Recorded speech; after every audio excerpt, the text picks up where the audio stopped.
Good evening from the Scranton Cultural Center in Scranton, Pennsylvania.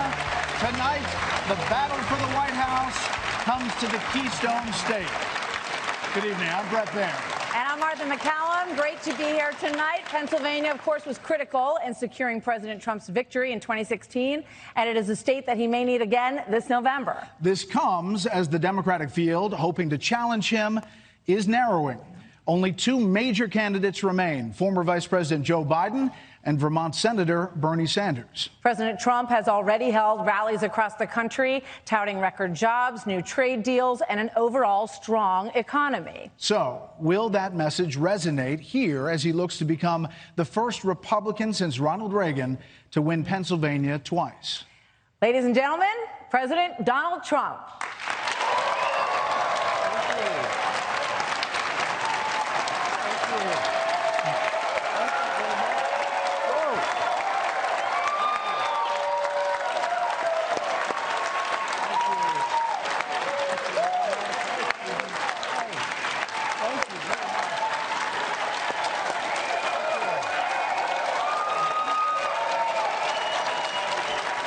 Bret, Mr. President, thanks for being here. Thank you very much. Good to see you, Mr. President. Thank you for being here. Great. Thank you. Great to have you. Thank you. Whoa. Thank you.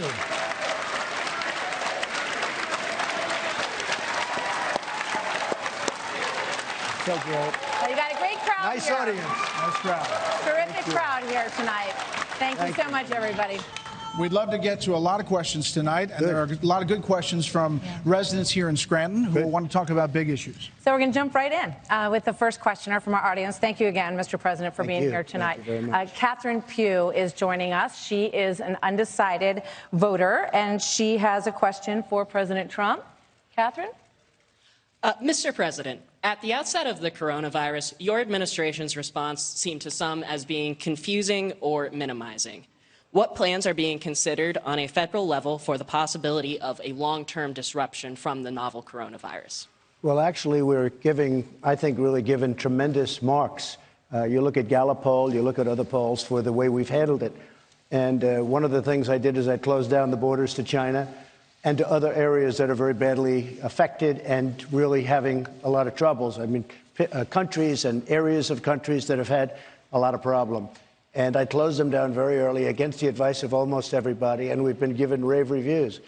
And that's why we have only right now 11, it's a lot of people, but it's still 11 people versus tremendous numbers of thousands of people that have died all over the world. We have 11. We have 149 cases as of this moment. This morning was 129, and I just see right now it's about 149 cases.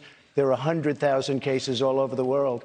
So we're really given tremendous marks for having made the decision. That was a decision I made to close down the border so that people from China, where we take in thousands and thousands of people a day, they stopped coming in very early, weeks ahead of where they normally would have been stopped. Mr. President, you've said you want to take politics out of dealing with this crisis. Right. But in the White House yesterday, you said that about the testing kits and the delay, you blamed President Obama. Well, I don't blame anybody. I want to get everybody to understand they made some decisions which were not good decisions. We inherited decisions that they made, and that's fine. As far as regulations? We undid some of the regulations that were made that made it very difficult.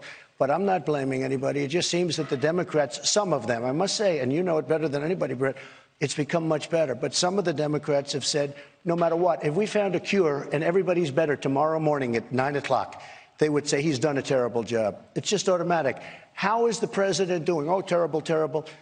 They don't mean it, and we've done a great job. Again, we've gotten the highest poll numbers of anybody for this kind of a thing. And it's... And the other thing, I'm working with phenomenal people, with CDC and all of the people involved. Mike Pence is doing a fantastic job. I mean, Mike Pence is working 20 hours a day or more on this and really doing a fantastic job. I guess the critics say that why wait until the testing issue became a crisis before dealing with it? If you want to change the regulations, why not change them either when you took office or when you first learned of the virus in January? For example, South Korea really got their act together right away. That's what they say. Well, you know, when you say take office, we just learned about this a very short while ago. Or when you learned about the virus. I know, but we're not going to be thinking about a lot of other things, too, like trade and millions of other things. I mean, we are doing some job with the economy, so I'm not thinking about this. But as soon as I heard that China had a problem, I said, what's going on with China? How many people are coming in? Nobody but me asked that question. And you know better than, again, you both know that I closed the borders very early. We've been given A+ for that. But I'm just talking about saved a lot of lives. The testing kits. Well, the testing, we did it as soon as we found out that it was a problem, we did it. It's not the kind of a thing you say, gee, I just got elected, let's do some testing on this. They had some bad decisions. Some bad decisions were made. We corrected those decisions. So obviously, you care a lot about the economy, and we are seeing some impacts. It's kind of surprising how many conferences are being shut down and meetings are being canceled and flights. A lot of flights have been canceled. Even the James Bond movie, they're delaying because of coronavirus. I'm wondering what you think is the long term. You know, over the course of the year, Wall Street says that they don't expect U.S. companies to have any growth in 2020, which is pretty surprising. What's the impact on the economy and also potentially on your reelection? Well, I think people are viewing us as having done a very good job. What we have to do is do a very professional job. Nobody is blaming us for the virus. Nobody. I mean, I haven't heard that even from some of the so-called enemies or whatever you want to call them. They're not blaming us. This started in China. How it started is questioned, but thousands and thousands of cases in China. And it infiltrated to almost 100 countries right now. But I'm not talking about the handling of it. Excuse me, I don't mean to interrupt, but I'm just asking about, you know, in terms of things you can't control, right? The impact on the economy, and that potentially, you know, that could, if people feel like the economy is turning around, that could be an election issue as you go into it. Well, look, we were set to hit 30,000 on the Dow. This is a number that nobody ever even came close to. And already we have the number, and even though it's down 10 or 11%, it's still the highest it's ever been by far. It certainly might have an impact. At the same time, I have to say, people are now staying in the United States, spending their money in the U.S., and I like that. You know, I've been after that for a long time. You know that. I've been saying, let's stay in the U.S., spend your money here, and they're doing that. They're sort of enforced doing that. We met with the airline companies yesterday. They're doing a fantastic job, and they're just not flying to areas that have a big problem. So it's going to all work out. Everybody has to be calm. It's all going to work out. But to Catherine's original question, there is a long-term plan if it lasts longer than you think. We could have a very long-term plan. We hope that doesn't happen, but we have plans for every single possibility, and I think that's what we have to do. We hope it doesn't last too long. We want to get to audience questions. Robert is a Trump supporter. He does have a question about rhetoric here in the campaign. Robert. Mr. President, thank you so much for returning back to northeastern Pennsylvania. I've been a big supporter of you for the duration, and thank you for everything that you've done for this country and continue to do for this country. Thank you very much. Unfortunately, insult politics have become a staple of this political environment. Yeah. Joe Biden has suggested to take you out back behind the gym and fight you. Maxine Waters has a low IQ. Could there be a way that we can deliver your message without the controversial rhetoric and efforts to reunite this country during these divisive times? Well, I have to tell you, I think, really, I appreciate the question. I think the country is far more united than people think. And ultimately, what's uniting the country is success. And we're having more success than we've ever had. We got hit with the virus really 3 weeks ago, if you think about it, I guess. That's when we first started really to see, you know, some possible effects. But even despite that, the country, we are having the greatest year we had. Last year was the greatest year we've ever had economically. And I think the way we unite is really through success. But when they hit us, we have to hit back. I feel that. I mean, there's two ways of doing it, turning your cheek. But I wouldn't be sitting up here if I turned my cheek. If I said, OK, let them just keep hitting at me, and I won't do it, they're not interviewing me right now. They're interviewing somebody else. Maybe they won't even be doing that. Because if they don't get ratings, they don't interview anybody. That I've learned. But you know what? You can't turn your cheek. I mean, we get hit. Thank you. You look good for that. We get hit so hard, and we have a media that is, you know, I say to a large extent, it's a part of the Democrat Party. It really is. It's terrible. It's unfair. I call it fake news. I've used that, and people are using that, I guess, all over the world right now, and that's the way it is. We have to fight back. If we don't fight back, you won't be a fan of mine very long. But I appreciate the question. Thank you. All right. Thank you. Speaking of rhetoric, I want you to ask you to listen to this. I want to tell you, Gorsuch, I want to tell you, Kavanaugh, you have released the whirlwind, and you will pay the price. Now, I should not have used the words I used yesterday. They didn't come out the way I intended to. So going over some of the response to all of that, President Trump, some of your critics are saying, well, you know, President Trump has also gone after liberal judges, and that You mean they're blaming me for Schumer? No, well, they're saying that, you know, that he came out. So he made sort of an apology there. Do you think that you should make any apology for what you've said about liberal judges or not? Well, look, I mean, we had a justice come out and criticize me badly. And I just responded to what she said. I had it twice. And when you look at, I had a very harsh criticism, as you know, Justice Ginsburg, just before a debate, during the election, as I was getting elected, she came out. She had to apologize. It was a terrible thing she said. She should have never been allowed to say it. But if they say something to me, I'm not allowed to say back. You had another justice say something that was somewhat derogatory, and all I did was respond. But I didn't respond like Schumer. Schumer, that was a physical thing, in my opinion. You know, he tried to say, oh, well, that has to do with the election. That had nothing to do with the election. The way he said, we're going to hit back like you've never seen before, that was a real intimidation. And the best you can say is they're trying to intimidate so that the judges vote, so the justices vote their way. That's no good either. But that was a physical, that was really, if a Republican did what Schumer did, they'd be in jail right now. Mr. President, just follow up on that really quickly. Chief Justice Roberts obviously put out a statement and really rebuked Senator Schumer for those words. The last time he put out one of these rare statements, it was about you and the federal judge that you called an Obama judge. So to Martha's question, is there something about apologies on both sides when dealing with justices or judges? Well, look, I have to state the facts. I'm not threatening anybody physically, but if we have an Obama judge, we don't do very well. Now, we've appointed 220 federal judges, the most, I think, in history. It's a record. It's a record.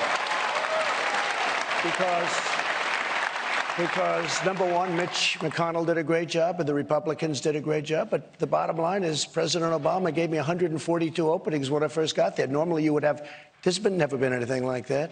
Normally, you'd have no opening. Now, do you say he's a great president? The most important thing you have to do, I say, is the military, but a lot of people say is judges and justices of the Supreme Court. President Obama gave us 142. It's unheard of. If you have one, it's like you got lucky. At 142, we're up to 220 federal judges and Court of Appeals judges, 2 Supreme Court justices. I mean, it's incredible. But we were going, if you go to the Ninth Circuit, if you go certain places, it's almost impossible to win. So I was surprised at Justice Roberts, and I have a lot of respect for him. I like him personally. I have a lot of respect. But I think that could have been left unsaid because a lot of people, a lot of very top legal minds disagreed with him when he said it. Now, I'm just talking about the facts. I'm talking about sort of the facts of life. That's the way it is. Well, let's get back to our questions. Our next question is from David Hines. He's a Democrat who decided to vote for you in 2016. Good.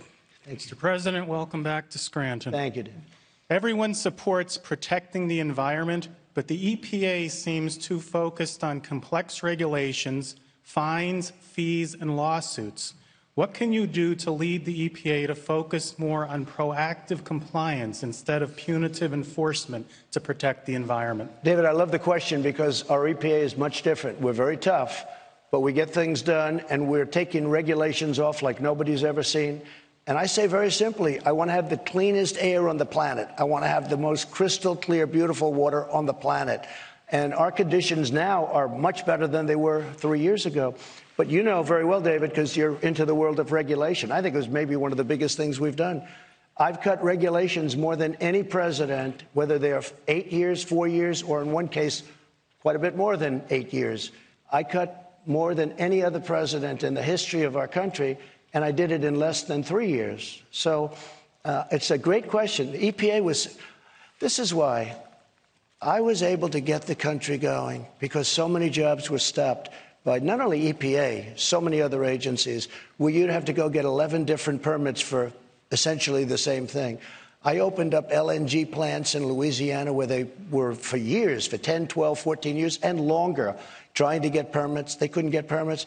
I got them built. A $10 billion plant in Louisiana, the Keystone XL pipeline. I gave it in my first week. I got approval. The Dakota Access Pipeline, I got the approval. 48,000 jobs. And frankly, it's more environmental. You know, it's better than having the train going up and down tracks and you don't know what happens with the train. Plenty of bad things happen with those trains. Here, you're underground, environmentally better. So I think it's a great question. We're really, one of the reasons the economy is so strong is because of what we did with regulations. If the other side, we'll call it the other side, affectionately got in, they would have made regulations much, much tougher. Thank you. We're going to. I want to ask him. I want to ask David actually a follow-up question, because you are really the typical voter. I think you are lifelong Democrat who crossed over and voted for President Trump in 2016 in areas like we are in right now in Luzerne and Lackawanna County. So, you know, obviously now Joe Biden or Bernie Sanders, whoever it is going to try to get your vote back. So I'm curious, is there anything that, or any issue that they could answer for you that would change your mind, do you think? I'm focused on the economy and on regulation and deregulation, and I like what's happened in the country in the last 4 years. And Thank you. I'm thankful for your efforts, sir, and I hope we can continue on that. Thank you. Yeah. So the answer would be no. Nothing would change your mind. No, he's shaking his head. No, nothing.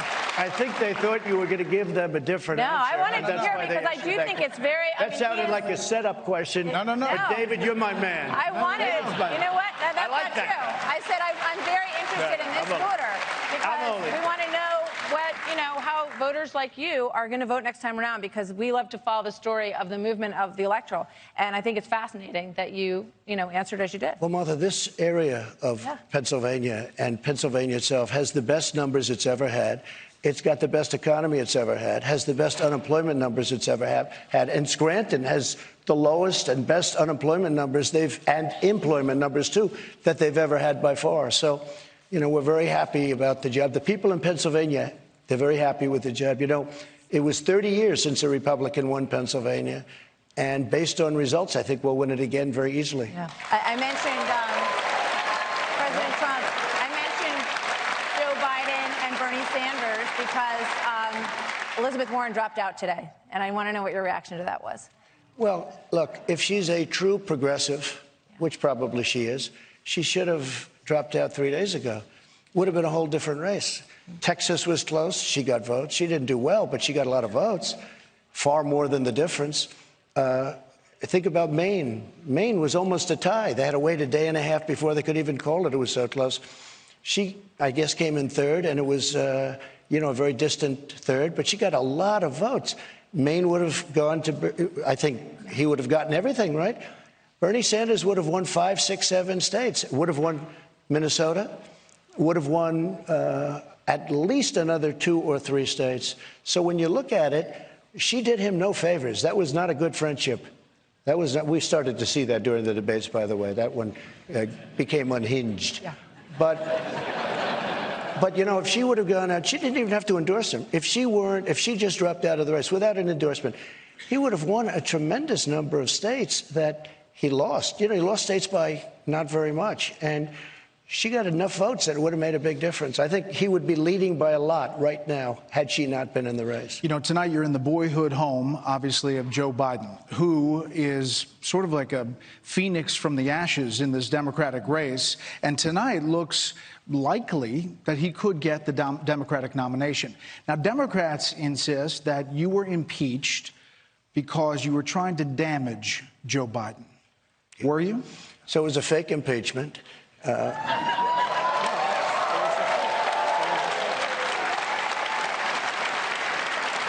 had 100, think of it, and the Republicans in the House, we had 196 votes in favor, 0 from the Republicans, 0 against. We picked up 3 Democrat votes on top of that. And we had one Democrat was so angry by it that he left the party, became a Republican, which I think is the first time, because he left a majority and went into a minority, Van Drew. And it was a whole fake deal. And everybody knows that. I made a phone call. It was a perfect phone call. There was nothing wrong with it. And they said, let's impeach. Now, the real backstory is when the phony whistleblower, who's a total phony, he heard the call supposedly, you know, through somebody, through the informant. You notice the way everybody disappeared once? Thank goodness I had a transcriber. We had more than one. Thank goodness we had that call transcribed, because the transcripts of the call revealed that it was a perfect call. By that time, they were already talking about impeachment, and they were going by a phony whistleblower rendition of a call that didn't exist, just like Adam Schiff. He goes before Congress, and he starts talking about 8 quid pro quos, and don't call me, I'll call you. Well, that's a mob expression. Don't call me, and everybody's saying, that's a terrible call. He made it up. It was totally made up. And I said, oh, good, we'll sue him, we'll take him down. And then I find out he's got immunity because he made it in Congress. It should almost be the opposite. You should almost have to be more honest if you're in Congress. Do you think Biden is damaged? Do you think he's damaged? I think that Biden has been damaged. Yeah, a lot of people. I saw a couple of statements, very strong statements by very respected people in your world, saying they aimed at Trump and they took Biden down. And really, that's what happened when you think, because you look at the son. Here's a guy, didn't have a job, was unfortunately, sadly, the military was a very sad experience for him. He goes out, he gets $3 million plus $183,000 a month to be a board member of a company that a lot of people said was corrupt. Worse, just as bad, China. I just made a great China deal. China's paying us billions and billions of dollars because of what I did to them with tariffs. Billions of dollars. I mean, to a point where my farmers are in love with me because I took some of that money, gave it to them. But his son walks out of China with $1.5 billion for a fund. Now, $1.5 billion for a fund means he's going to make hundreds of thousands of dollars a year and much more than that. So you want to face Joe Biden or Bernie Sanders? That's my question. I'll tell you, I was all set for Bernie because I thought it was going to happen. You know, we get ready for things, right? So mentally, I'm all set for Bernie. Communist, I had everything down. He's a communist. I was all set. And then we have this crazy thing that happened, right, on Tuesday, which he thought was Thursday. But he also said 150 million people were killed with guns, and he was running for the United States Senate. Support me, I'm running for the United States. There's something going on there. But I was all set. I was all set. And, you know, when I focus, and we all focus, sometimes you do well, and some people choke. I watched Mini Mike choke. When Mini Mike was hit by a very mean woman, he said, get me off this stage, just get me off. And that wasn't a pretty sight to be. But I was all set to take on Bernie. I was ready. And then all of a sudden I say, guess what? I went to the First Lady, who people love. I go into the First Lady, and I said, he just won Texas. He just won, you know, et cetera, et cetera. And by the way, so close. It was a whole different thing because of her. So now I'm ready for Bernie, and now all of a sudden I have a whole different, you know, it's a whole different deal, two very different people. I think in a certain way Bernie would be tougher because he's got a base. It's a much smaller base than my base. I think a lot of my people are here because, and I did nothing to do that, but we have a lot of support in Pennsylvania, and I think we have a lot of support everywhere. Look at the rallies. Look at the rallies. But I was all set. I was all set for Bernie. I was ready to go. And then I say, you know, I don't think I'm running against Bernie. I think it's going to be very hard for him to come back. We'll cover it. Many more questions to come. Health care, also the economy, immigration. Please stay with us on this special town hall. We'll be right back.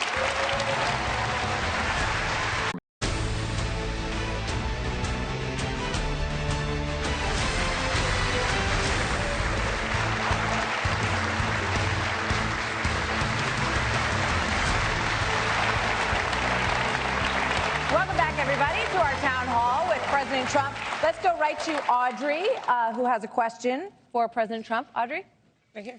There we go. Hi, Audrey. Mr. President, thank you. Pennsylvania thanks you. Bucks County thanks you for everything you're doing for our country. We look at your energy and makes me get up and say, if he can do it, I can definitely get up and do everything I got to do. Thank you very much. I want to say Republicans have failed to come up with an alternative plan to Obamacare. How do you plan to rally the Republicans around a plan, and what would be included in that? Thank you very much. It's a great question and very important, health care. And I think it's probably the thing that I'm most disappointed that I haven't been able to say what a good job we've done. I haven't been able to sell what a great job we've done. First of all, I got rid of the individual mandate, which was the worst part of Obamacare. That's where you paid a fortune not to pay for horrible, health care and insurance. And it had a tremendous impact. Pre-existing conditions, 100% we take care of. But we have many health care plans now where it's 60%, even 65% less expensive than Obamacare. It's better than Obamacare. And what we really have left is the carcass of Obamacare, or you could call it new health care. Because without pre-existing, without the whole thing with the individual mandate, it's a whole different ballgame. It's a much different plan. And what we'd like to do is totally kill it, but come up before we do that with something that's great. What we've done is we've really managed Obamacare, the remaining portion. We got rid of the bad part, but the remaining portion really well. And, before I got involved, what was happening with the rates on Obamacare? They were going up at levels that nobody's ever seen before. We are managing it. And I had a decision to make. This was very important. I said to my people, and we have great people, Seema, Azar, great people that are so good at it. I said, I have a little problem. Do we manage it great until we get something much better? Or do we manage it poorly and say Obamacare is horrible? And I said, we've got to do the right thing. We've got to manage it really, really good. So it's not great health care, but we're managing it fantastically. And you don't see all those stories about the rates going through the roof anymore because we know what we're doing. At the same time, we want to get you really fantastic health care. If we can win back the House, we'll be able to do that. We have to win back the House, keep the Senate, keep the White House. We'll be able to do that. Thank you. Thank you. I just want to follow up quickly on that, because the issue of pre-existing conditions, Right. You say you're going to protect them, Right. But your administration is also fighting Obamacare in the courts. So how do you promise people that you're going to protect them based on that? That's what I said. We want to terminate Obamacare because it's bad. Look, we're running it really well, but we know it's defective. It's very defective. We got rid of the worst part. And that was a very important thing. Getting rid of the individual mandate was a very important thing. But we want to get something. If we can get the House, you'll have the best health care, health insurance anywhere on the planet. But we have to get the House back. Now, that means we have to hold the Senate. We have to get the House. We have to obviously keep the White House. But what we're doing is managing it really well. Now, it's a case, it's called Texas versus, you understand, it's Texas is suing. They want to terminate it. But everybody there is also saying, and everybody, we have our great senator from Pennsylvania. Thank you very much, Pat, for being here. And Pat Toomey. But very important, and by the way, our great congressman, I have to say, they were warriors, right? Real warriors in terms of the fake impeachment, I will tell you that. But so Texas is, and it's Texas and many states, they're trying to terminate, but they want to put something that's much better. They're terminating it to put much better. And they've all pledged that pre-existing conditions 100% taken care of.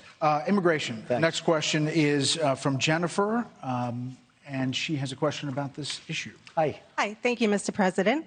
This is truly an honor and one of the best days of my life. Just don't tell my husband. Wow. And I want to know, how are you going to control the illegal immigration without support from the Democratic Party?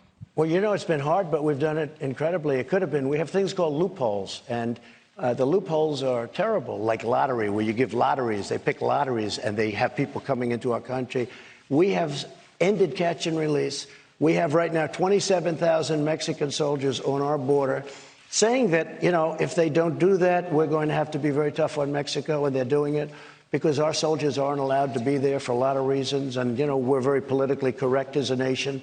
Mexico perhaps is slightly less politically correct.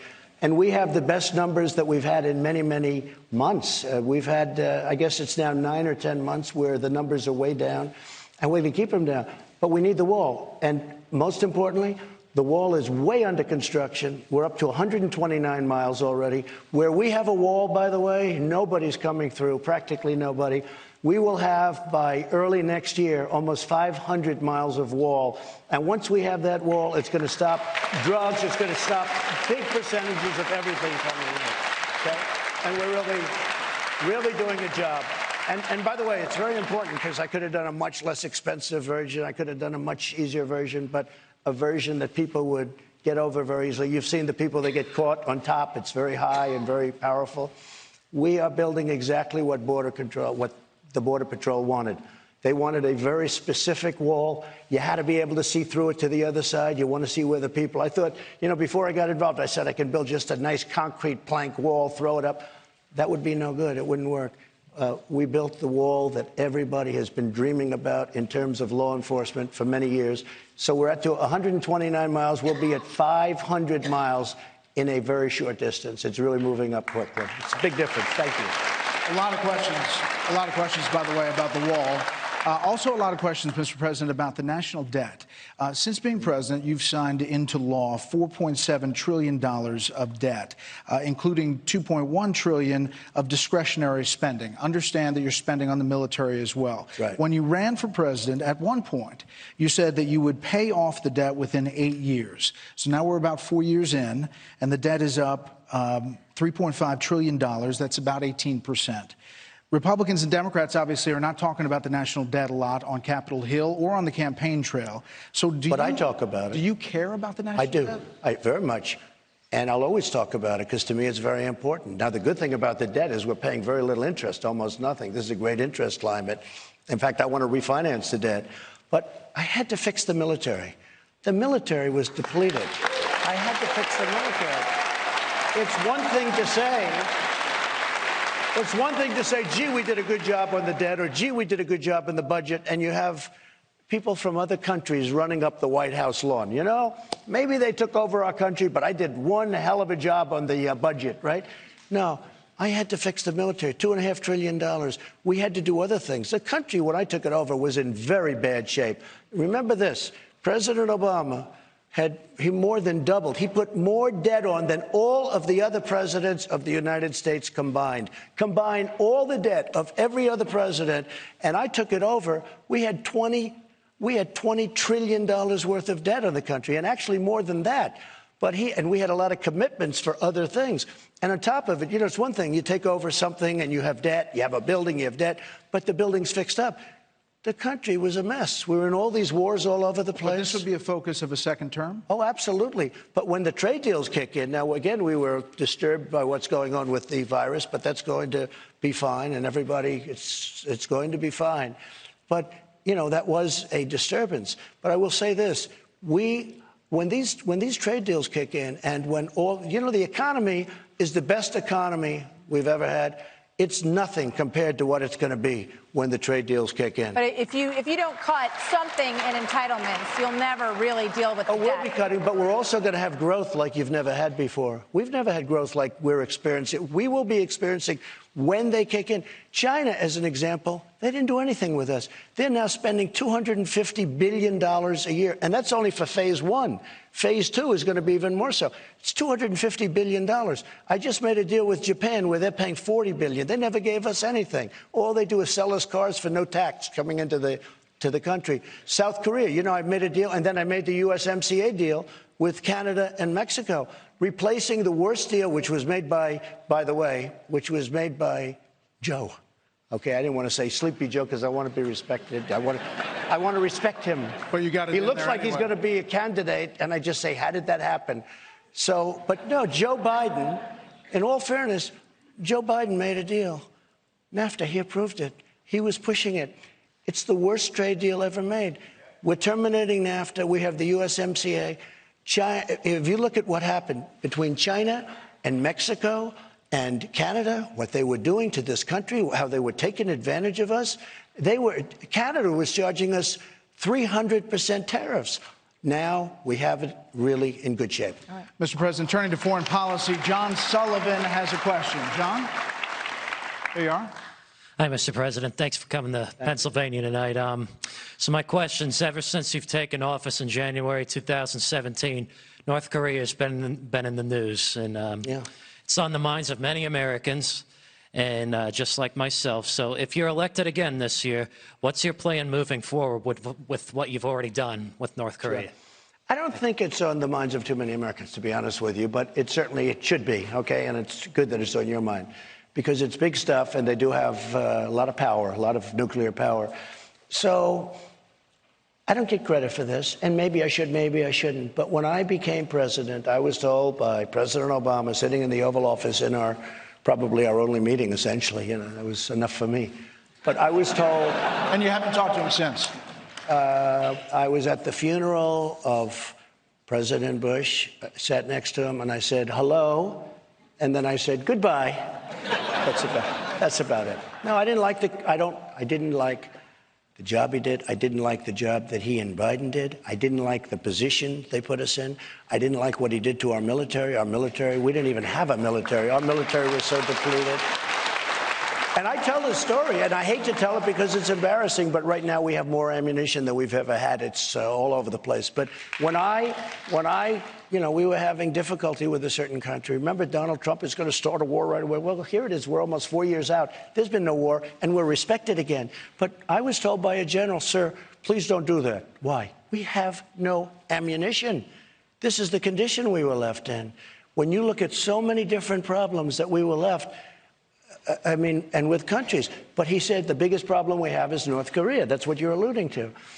And I have a good relationship with him. I said, did you ever call him?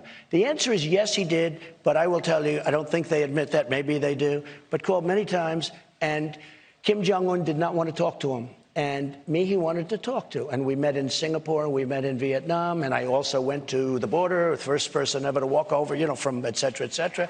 And we have a very good relationship, understanding. Let's see what happens. But, the pundits say, isn't it terrible what he's done? I gave nothing. The sanctions are on. They want to see if they can do something. But I haven't given anything. If the other side got in, you would right now be in a big war with North Korea. Maybe it would be over by now. But you would almost immediately you would have started. And if you remember the rhetoric at the beginning, that was very tough rhetoric. But that rhetoric got us to a place, and the Olympics became successful because of me in South Korea, because all of a sudden they called, they said, we'd like to be, participate. They didn't sell any tickets because nobody wanted to go to the Olympics. All of a sudden, North Korea calls up and says, we want to be a participant in the Olympics. Everybody fell off their seat. That was because of me. And by the way, the president of South Korea gives total credit for that. So it became successful. The bottom line is I have a very good relationship with him. I cannot guarantee anything, but for 3 years, we've spent nothing. We're getting sanctions, and we're not in war with North Korea, which is not bad. All right, Mr. President, thank you. We're going to take a quick break. Squeeze one quick break in here, and when we come back, we're going to have more questions from the audience, and then we'll have a lightning round for President Trump.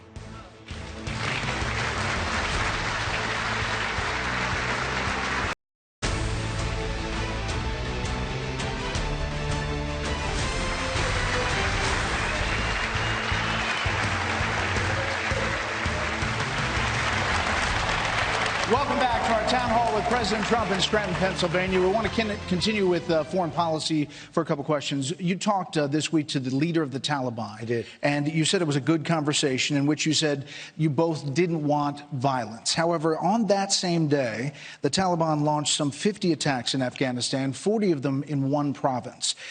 There are many Americans really wondering, and the U.S. struck back against the Taliban. There are many Americans wondering where the peace part of the peace plan is, and can you trust the Taliban? So these are warriors. We've been there for 20 years. We're really serving more as a law enforcement group than a military group. We could win that war very easily, but I don't feel like killing millions of people in order to do it. We don't want to do that. You don't want to do that. Nobody wants to do that. People are tired. Even the biggest hawks are tired of being there. I had a very good conversation with him. There was a group that formed. And again, they have many tribes and they have many different. It's hard for one. There's not like perfectly one control. I spoke to a certain man who is the leader, but the leader it's not the easiest leadership position. Structure. And the structure is, tribes all over the place. A tribe formed and a group formed that was going to attack certain soldiers, Afghan soldiers, and the military heard about it, and the military went and they took them out. That was it. I believe they really want to make a deal. I think after 19, actually going very close to 20 years, they're also tired of fighting, believe it or not. But they are warriors and they are fighters, and that's what they've done for 1,000 years. Just ask the Soviet Union, which became Russia, because of Afghanistan. You know, So it's a given tough that, place. You have said that you want to, end this. It's gone on for a long time. But what about the conditions on the ground? Because, General Mattis had a disagreement with you about pulling troops out of Syria and Afghanistan. If your generals tell you... I was so right. If the generals say to you, Mr. President, we need more people, not fewer people right now, what will you do? Well, Mattis said that, and I gave him more people for a short period of time, and it didn't work out. And But what now we were with doing is policing on Afghanistan. As far as Syria, I did pull them out. I pulled them out. We were securing the border between Turkey and Syria. I said, why are we doing that? Turkey's big, Syria's fine. Let them fight their own battles. What are we doing with our soldiers? Getting people killed to secure. Now, the one thing, when I came in, ISIS was all over Syria, all over Iraq, and we don't want them coming to us. And it was a mess. You understand that very well. And I knocked out 100% of the territorial caliphate. 100%. We knocked the whole thing out. But what about Afghanistan? No, but just so you understand. So we knocked out the ISIS caliphate in vast amounts of the Middle East. And I did that fairly quickly. When I came, again, President Obama, it was all over the place. When I say we're not doing the borders, we did leave soldiers. We left soldiers because I kept the oil. And I was always against Iraq, going into Iraq. I think it was one of the worst, maybe the worst decision ever made. But I used to say, once they were in there, keep the oil. They never kept the oil. We have an oil area near Syria and in Syria. We kept it. So the only soldiers I have over there, they're guarding the oil. We kept the oil. So we kept the treasure. That's okay. But if it takes more troops to keep the Taliban from taking over Afghanistan, is that something you would be willing to do or no? Well, there's a big question about the government of Afghanistan. There's a big question about that whole situation in Afghanistan. We're getting along very well with everybody. We have to get our people back home. It's not fair. We're a police force over there. We're maintaining things. Eventually, we have to leave. We don't want to stay there for another 20 years. We don't want to stay there for 100 years. We want our people to come back home. All right. Lynette has our next question from the audience about division, really, in politics. Lynette? Oh, Where are sorry. you? Oh, there you go. Hi, Lynette. Hi, President Trump. I'm so happy to have you here. Thank you. From the day you came down the escalator in Trump Towers, I was on the Trump train. Oh, I like that. Yeah. I like you, too. And I proudly wear my Trump pin every day of my life. Thank you. Great honor. My question is, we are so divided as a country. I have family members who do not speak to me and recently was told, if you support Trump, you are no longer part of my life. How are you going to bring us together? So I gave an answer before success, but it's really a little bit more than that because we've had great success and there is a division. There's no question about it. Politicians have to be able to be civil. If they're not, you have to fight back. You have to. Otherwise, we're not going to be. There's a movement on, and I call them the radical left Democrats, and it really is the radical left because we have plenty of Democrats that are terrific and they want to see, let's get together, let's get things done. There's so many things we could do. We've done a lot. We've done more than any administration in 3 years in the history of our country for the first 3 years. And I say it all the time, and the press doesn't even dispute me, and they would do that. But we could do even so much more. We talked about a great question on the border, and the border question's true, but we should get rid of the loopholes. You can't do that without Democrat votes. I really believe we're going to win this next election, and when we do, the other side's going to say, okay, that's it, let's get along. I really believe that, but we have to win the election. Great question. All right, Mr. President, we're going to do a quick lightning round here. Short questions, short answers, ideally. This one goes back to coronavirus in the beginning. You are a self-proclaimed germaphobe. In the campaign, before the campaign, you didn't like to shake hands. You changed that. What did doctors... Well, I'm not thrilled. Yeah, you're not thrilled. What did doctors tell you? Have you changed anything in the way that you operate? So, yeah, it's a great question because I've always felt, I don't know, from the time I was a young guy, I've always felt the concept wasn't good. Then you'd read a lot of medical reports, it's not good. Now, especially, they're saying, by the way, if there was ever a time that you could convince people not to shake hands, this could be it. Okay, this could be it. Do an elbow. But you know what I did? You know what I did? I love the people of this country. You can't be a politician and shake hands. People come out, when I leave, I'll be shaking hands with people. They want to shake your hand. They want to say hello. They want to hug you. They want to kiss you. I don't care. It doesn't, you have to do that. If I went around, no, I don't shake hands. Can you imagine I'm going to be with a group of people and they like Trump and they come up, sir, thank you very much. I don't shake hands. It's over. I don't care how nicely you say it. The bottom line is I shake anybody's hand now. I'm proud of it. They're people that I love. They're people that I want to take care of. Now, the concept of shaking hands since this, you know, you're hearing a lot of stuff about trying not to shake hands. It hasn't stopped me at all. But it is a little bit of a problem. You said you had but to I got your face over in it. 2 weeks. Well, I was kidding. You know, you're not supposed to, I heard the other day you're not supposed to touch your face. So I went on camera and I said, listen, I haven't touched my face in weeks. Now, obviously, I'm kidding. I said, and I miss my face. And one of the networks said, he said he didn't touch his face. And they show pictures of me there. So I don't know. These people. You have said, you know, about being president, I didn't have to do this. You wanted to do it. What about your old life? Is there any little thing that you miss about your old life? I loved my old life. The day before I announced I was running for president, that was the best period ever of my life. My company was the strongest it ever was, especially, you know, being in development and real estate all over the world. I built a great company, but it was the strongest because you have times when the markets go bad and then you have to fight and then the markets are good and you're doing great. It was the strongest period of my life. It was sort of the best period of my entire life. And then I announced I was going to run for president. And, you know, the greatest day of your life, they say, is the day before you announce you're running for president. I don't know if anybody's ever heard that, but they do say that about people. But in my case, I won. You know, I won. I saw as an example, they were using numbers, and they were saying how much various people spent to become president. And Bloomberg spent like $550 million. It was in, of all places, the New York Times. And this guy Steyer, we call him Impeachment Tom. How did that work out? Not too good. Tom Steyer spent $250 million. Another. Steve Forbes spent a lot. A lot of people spent a lot of money. And I was sort of in the middle of the pack. This is your own money. I spent $70 million. And they said, lost. Donald Trump became president of the United States. Lost. And I said, isn't that cool? Isn't that cool? You know. So I love it. You know why I love it? Because we are doing more than anybody can imagine. Even Right to Try. For years, they wanted to have Right to Try, where we can use our medicines if somebody's terminally ill. So many things we're doing. But is there any little thing that you miss? You know, I mean, I remember Michelle Obama said she missed, you know, sort of going shopping or walking down the aisles. I mean, is there anything that you can't do now that yeah, I mean, I can't walk down the street now before I could. I was well known. We had a very successful business, and even my show turned out to be successful. I had many top bestsellers and things, you know. Yeah. But I could walk down the street, and I could actually walk into a store. And it was, you know, fine. It was not like nobody knew me. But now, today, if I ever suggested that to Secret Service, you know, I think I'm going to walk down Pennsylvania Avenue and let's go shopping. So it's a lot different. So I do miss that.